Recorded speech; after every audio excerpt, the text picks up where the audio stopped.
ચીંટુડી, હું બહાર બેઠી હતી, તારા બાપુ બધા વચ્ચે શું કે ખબર છે કે મારે ચડ્ડી બંડી કે ક્યાં મૂક્યું છે. મેં એમને પહેલા કીધું હતું કે આ બધું તમારી બેગમાં અલગથી મૂક્યું છે, તો એમને ખબર ના પડે. કેટલો બહાર કેવા બધા વિચારતા હશે કે શું છે એમની કેટલું ખબર નહીં પડતું નહીં ને. આપણા બસમાં જવાનું હોય ને વચ્ચે જુનાગઢ, એમને જુનાગઢના જંગલમાં મૂકી દઈશું. ભલે રે જંગલમાં હક નહીં, હું તો અમારી કંટાળ્યું.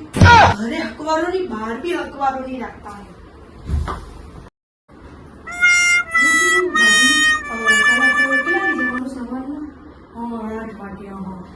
ખાલી હું એમ કહેતી કે વસ્તારો કેટલા બધા છે આપણે તો કહું ને, અને બાજુના ઘર તો ખાલી 2 જ છે એના લીધે, બાકી તો બસ એમ જ કઈ વાંધો નતું.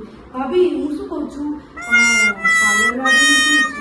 ના હું તો એમ જ પૂછું કે આવવાની છે ને તો મારા ભગવાનનો ઉભો થઈને મારતો ને બધું પાર્લરવાળી તૈયાર કરી રાખી છે એમ ને. શું કીધું તમે? બહાર આવી કે 51 ચાલુ કરવાનું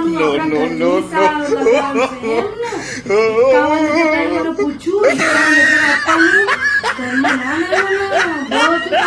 કરવાનું, મને તો કહેવાનું જ નહીં તમારે એમ ને. બધી રીતે તમારે બધું 51,000 નહીં, ખાલી 5100 ચાલુ કરવાનું. હા, મારાથી પૂરું કોઈ